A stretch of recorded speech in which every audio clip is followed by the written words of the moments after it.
வணக்கம். இன்றைய முக்கிய செய்திகள். தமிழ்நாடு அரசு மருத்துவக் கல்லூரியில் உயர் சிறப்பு மருத்துவ படிப்புகளில் 152 இடங்களை அகில இந்திய ஒதுக்கீட்டிற்கு ஒப்படைப்பதற்கு தடை கோரி தமிழ்நாடு மருத்துவர்கள் சங்கம் உச்சநீதிமன்றத்தில் முறையீடு செய்துள்ளது. இந்திய விமானப்படையில் இணையும் நாட்டின் முதல் மேன் இன் இந்தியா C-295 ரக விமானம் செப்டம்பர் இறுதியில் விமானப்படையில் அதிகாரப்பூர்வமாக இணைக்கப்படும் என்று தெரிவிக்கப்பட்டுள்ளது.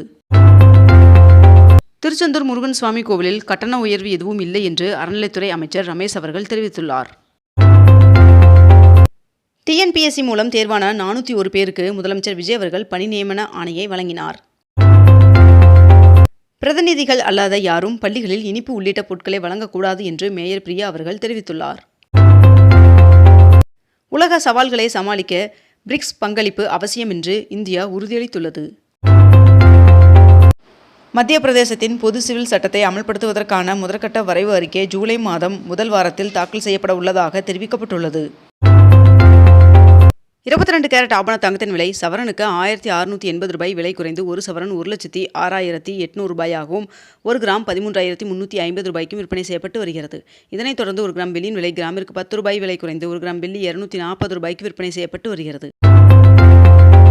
தமிழகத்தில் தாய்மாமன் தங்க மோதிரம் திட்டம் அறிமுகப்படுத்தப்பட்டுள்ளது. இதற்கான அரசாணையும் வெளியிடப்பட்டுள்ளது. நாளை மின்வாரியத்துறையின் வெள்ளை அறிக்கை வெளியிடப்படும் என்று அமைச்சர் நிர்மல்குமார் அவர்கள் தகவல் தெரிவித்துள்ளார்.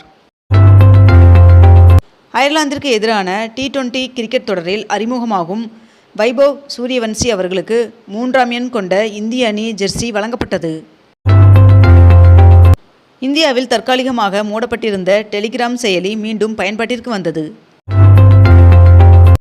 ஜெர்மனியில் நடைபெறும் உலக ஜூனியர் துப்பாக்கி சுடுதல் போட்டியில் இந்தியாவின் 16 வயது வீரர் பிரிதம் அவர்கள் தங்கப்பதக்கம் வென்றார். பாரத ஸ்டேட் வங்கி நாடு முழுவதும் 1500 PO பணியிடங்களை நிரப்புவதற்கான அறிவிப்பை வெளியிட்டுள்ளது. குடியுரிமைக்கான விண்ணப்ப கட்டணங்களை 80% வரை உயர்த்த அமெரிக்கா திட்டமிட்டுள்ளதாக தகவல் வெளியாகியுள்ளது. நாளை சென்னை கடற்கரை முதல் தாம்பரம் வரை புறநகர் ரயில் சேவையில் மாற்றம் செய்யப்பட்டுள்ளதாக தெரிவிக்கப்பட்டுள்ளது. ஒன்றிய இணை அமைச்சர் ஜார்ஜ் குரியன் அவர்கள் தனது பதவியை திடீரென்று ராஜினாமா செய்துள்ளார்.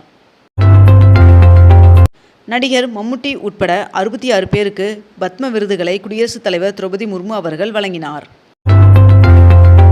நீலகிரி மாவட்டம் குன்னூரில் அருள்மிகு விநாயகர் சுவாமி திருக்கோவிலில் 15 கோடி மதிப்பீட்டில் அடுக்கு நிலை வாகன நிறுத்துமிடம் கட்டும் பணி ரத்து செய்யப்பட்டுள்ளது. தமிழ்நாட்டிற்கு காவிரியில் இருந்து 40 DMC தண்ணீர் திறக்க கர்நாடகாவிற்கு காவிரி மேலாண்மை ஆணையம் ஆணையிட்டுள்ளது. பல்கலைக்கழக பொது நுழைவுத் தேர்வு முடிவுகளை தேசிய முகமை வெளியிட்டுள்ளது. பாலிடெக்னிக் விரைவுரையாளர் தேர்வு முறைகேடு வழக்கு தொடர்பாக தமிழகத்தில் 18 இடங்களில் அமலாக்கத்துறையினர் சோதனை நடத்தி வருகின்றனர். தமிழகத்தில் இந்து சமய அறநிலைத்துறையின் கீழ் முந்தைய ஆட்சியில் அறிவிக்கப்பட்டு நீண்ட காலமாக செயல்படுத்தப்படாமல் இருந்த 245 கோடி ரூபாய் மதிப்பிலான 46 கட்டுமான திட்டங்களுக்கான நிர்வாக ஒப்புதலை அரசு ரத்து செய்துள்ளது. தமிழகத்தில் டாஸ்மாக் பற்றிய முதலமைச்சர் விஜய் அவர்களின் பேச்சிற்கு திமுக உறுப்பினர்கள் எதிர்ப்பு தெரிவித்துள்ளனர். ஜூலை 1ஆம் தேதி முதல் மின்கட்டண உயர்விற்கு வாய்ப்பில்லை என்று மின்வாரியம் தகவல் தெரிவித்துள்ளது. சட்டப்பேரவை தேதி குறிப்பிடாமல் ஒத்திவைக்கப்படுவதாக சபாநாயகர் அறிவித்துள்ளார். நான் ஒன்றும் நேற்று ஷூட்டிங் ஸ்பாட்டில் இருந்து கிளம்பி வந்து இன்னைக்கு முதலமைச்சர் ஆகலை, முதல்ல அதை நல்லா புரிஞ்சுக்கோங்க என்று சட்டமன்றத்தில் எதிர்க்கட்சிகளை பார்த்து முதலமைச்சர் விஜய் அவர்கள் பதிலளித்துள்ளார். இருமொழி கொள்கையில் மாற்றமில்லை என்று சட்டப்பேரவையில் முதலமைச்சர் விஜய் அவர்கள் தெரிவித்துள்ளார். பருவமழை குறைவின் எதிரொலியால் வால்பாறை சோலார் அணை நீர்மட்டம் உயர்வதில் மந்தநிலை ஏற்பட்டுள்ளது. முதலமைச்சர் விஜய் அவர்களின் தனி செயலாளராக ஜெகதீஷ் பழனிசாமி அவர்கள் நியமிக்கப்பட்டுள்ளதாக தமிழ்நாடு அரசு அரசாணை வெளியிட்டுள்ளது. தமிழ்நாட்டில் வாகனங்களுக்கான ஃபேன்சி எண் கட்டணத்தை உயர்த்த தமிழ்நாடு அரசு முடிவு செய்துள்ளதாக தகவல் வெளியாகியுள்ளது. இனிமேல் யார் என்னதான் கிண்டல் பண்ணினாலும் எனக்கு கொஞ்சம் கூட கவலை இல்லை என்று சட்டமன்றத்தில் முதலமைச்சர் விஜய் அவர்கள் தெரிவித்துள்ளார். தமிழகத்தில் IPS அதிகாரிகள் 14 பேரை இடமாற்றம் செய்து உள்துறை செயலாளர் உத்தரவிட்டுள்ளார். 3 மாநிலங்களில் 4 வாக்காளர் அடையாள அட்டைகளை சட்டவிரோதமாக வைத்திருந்த விவகாரத்தில் நடிகர் பிரகாஷ்ராஜ் அவர்களுக்கு எதிராக நீதிமன்றம் பிடிவாரண்ட் பிறப்பித்துள்ளது. நாமக்கல் ராசிபுரத்தில் நடந்த தமிழக விவசாயிகள் சங்க கூட்டத்தில் அனைத்து பயிர்க்கடனையும் பாகுபாடின்றி தள்ளுபடி செய்ய வேண்டும் என்று கோரிக்கை விடுக்கப்பட்டுள்ளது. தமிழக சட்டப்பேரவையில் பெண்கள் மற்றும் குழந்தைகளுக்கு எதிரான குற்றங்களுக்கு அரபு நாடுகள் சிங்கப்பூர் போல் உடனடி தண்டனை வழங்க வேண்டும் என்று பாமக எம்எல்ஏ சௌமியா அன்புமணி அவர்கள் தெரிவித்துள்ளார். தேசிய ஜனநாயக கூட்டணியில் இருந்து தமிழக மக்கள் முன்னேற்றக் கழகம் விலகுவதாக அக்கட்சியின் தலைவர் ஜான் பாண்டியன் அவர்கள் தெரிவித்துள்ளார். இனி வரும் காலங்களில் விபத்துகளை தடுக்க ஆபத்தான தொழிற்சாலைகளை ஆய்வு செய்ய குழு அமைக்கப்படும் என்று சட்டப்பேரவையில் அமைச்சர் தகவல் தெரிவித்துள்ளார். தமிழக விவசாயிகளின் 5,932 கோடி ரூபாய் பயிர்க்கடன் தள்ளுபடிக்கான அரசாணை வெளியிடப்பட்டுள்ளது. வேளாண் தனி நிதிநிலை அறிக்கை தொடர்பாக வேளாண் அமைச்சருடன் முதலமைச்சர் விஜய் அவர்கள் ஆலோசனை மேற்கொண்டார். பெண்கள் குழந்தைகளுக்கு எதிரான குற்றங்களை தடுக்க உருவாக்கப்பட்ட சிங்கப்பெண் சிறப்பு படைக்கான மேற்கண்ட இந்த பிரத்யோக தொலைபேசி எண் அறிவிக்கப்பட்டுள்ளது. தருமபுரியில் காவிரி உபரி நீர் திட்டம் செயல்படுத்த சட்டப்பேரவையில் சௌமியா அன்புமணி அவர்கள் கோரிக்கை விடுத்துள்ளார். திருச்சி ஜங்ஷன் மேம்பாலம் 2027ஆம் ஆண்டு ஜனவரியில் திறக்க இலக்கு நிர்ணயிக்கப்பட்டுள்ளதாக தகவல் வெளியாகியுள்ளது.